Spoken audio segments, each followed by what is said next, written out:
18h. Radio Côte d'Ivoire, le bulletin d'info, Sorosita. Bonjour à tous. Le président Alassane Ouattara appelle les agents des administrations publiques parapubliques à faire preuve de civisme et de rigueur dans la gestion de la chose publique. Il exhorte l'inspecteur général des finances et les inspecteurs des ministres à insuffler les pratiques de bonne gouvernance au sein de l'administration publique. C'était hier vendredi au Palais de la Présidence lors de la remise des rapports d'activité 2016 et 2017 de l'inspection générale d'État. Timoko Diarasuba.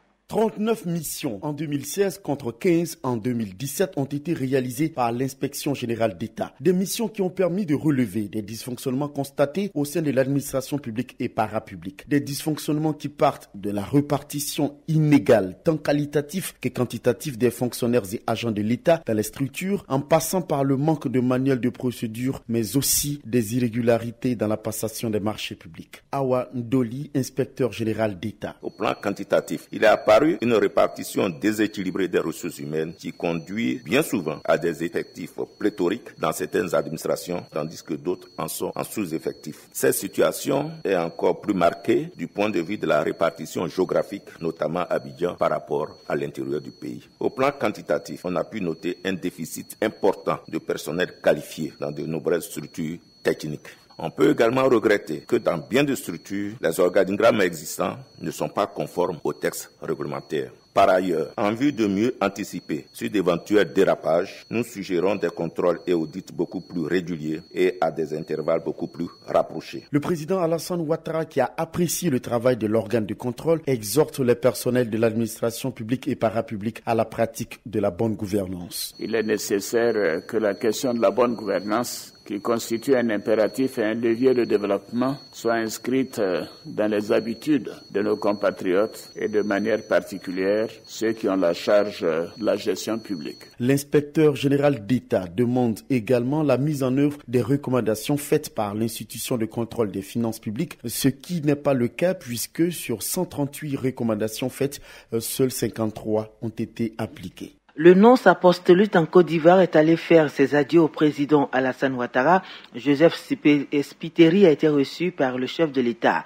Le doyen du corps diplomatique a salué les progrès réalisés par la Côte d'Ivoire dans les domaines politiques et socio-économiques. Joseph Spiteri quitte la Côte d'Ivoire après y avoir passé 4 années. La commission électorale indépendante a rencontré les autorités administratives coutumières, les leaders religieux, les représentants d'ONG du Bunkani et du Gontougo. Objectif, les inviter à s'impliquer dans la sensibilisation pour la révision de la liste électorale. Soro Ange Rosalie, superviseur et chef de la délégation. Les cibles sont les nouveaux majeurs, ceux qui sont nés plutôt le 31 mai 2000 ou avant. Et les anciens majeurs enrôlés qui sollicitent, qui veulent, qui souhaitent changer, modifier certaines données sur leur identité. Et aussi ceux qui veulent changer de lieu de vote. Et puis pour cette année, la CEU a voulu rapprocher les agents recensés des populations. Donc la CEU a prévu ouvrir tous les lieux de vote. Et dans chaque lieu de vote, on aura une équipe d'agents recenseurs pour les frais de déplacement, les difficultés dans le déplacement, pour permettre à tous les Ivoiriens en âge de voter de se faire enrôler. L'opération démarre du 18 juin au 24 juin, c'est sur une semaine. Donc nous appelons les hommes politiques à nous aider, la presse à nous aider à sensibiliser aux populations du Bunkani et du Gontougo qu'ils sortent massivement pour se faire enrôler, que l'opération soit un succès dans cette période du 18 au 24 juin. Les actions en matière de modernisation de l'administration publique ont été présentées aux acteurs du secteur public et privé, également aux populations. C'était au cours d'un panel sur la qualité du capital humain et la performance de l'administration publique ivoirienne. Une initiative du MDE Business School qui, pour l'occasion, a réuni les ministres en charge de la fonction publique, de la modernisation de l'administration, celui de la communication. Écoutons successivement Issa Koulibaly, Pascal Abinakwakou et Bruno Nabanye-Kone. Nous avons besoin d'une administration performante, mais qui repose sur des ressources humaines de qualité.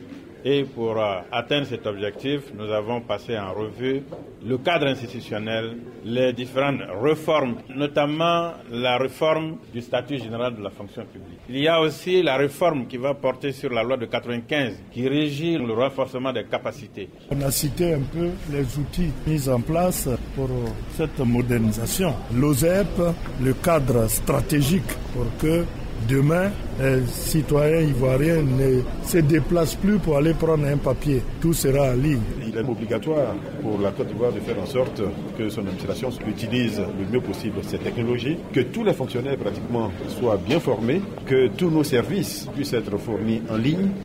Le ministère de la Salubrité, de l'Environnement et du Développement durable veut mobiliser tout le corps social autour de la protection et l'amélioration de la qualité du cadre de vie. La quinzaine nationale de la salubrité de l'environnement a démarré hier vendredi à Oussila.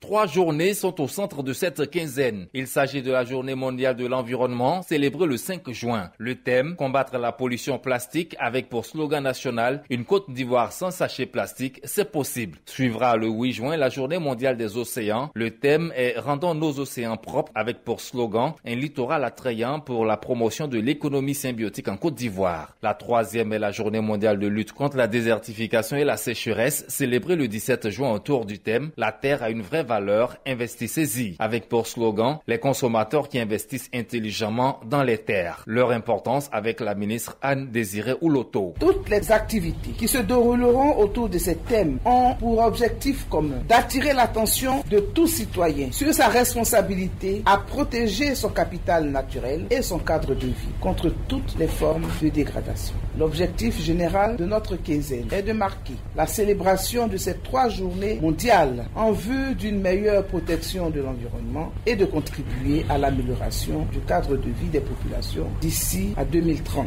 En plus de ces 3 journées mondiales, une série d'activités sera conduite au cours de cette quinzaine, notamment la 16e édition du Grand Ménage ce samedi 2 juin à Beaunois. Il y aura également des campagnes d'information et de sensibilisation des populations, des journées portes ouvertes, des panels scientifiques et un exercice de simulation du plan Polumar, le plan d'urgence national de lutte contre la pollution marine et lagunaire. Raymond Goudou Kofi appelle le personnel médical à plus de vigilance avec la réémergence de la fièvre à virus Ebola en République démocratique du Congo et sur les dispositions prises par le ministère de la Santé pour protéger les populations. Écoutons la ministre de la Santé, Raymond Goudou Kofi. Notre dispositif demeure. Il est renforcé. Les mesures sont les mêmes. Le lavage des mains surtout, avec de l'eau et du savon. Ebola est une maladie de contact. Ebola, c'est la fièvre. Ebola, c'est surtout aussi l'hygiène. Ça se propage plus vite dans un milieu qui n'est pas sain, qui n'est pas salubre.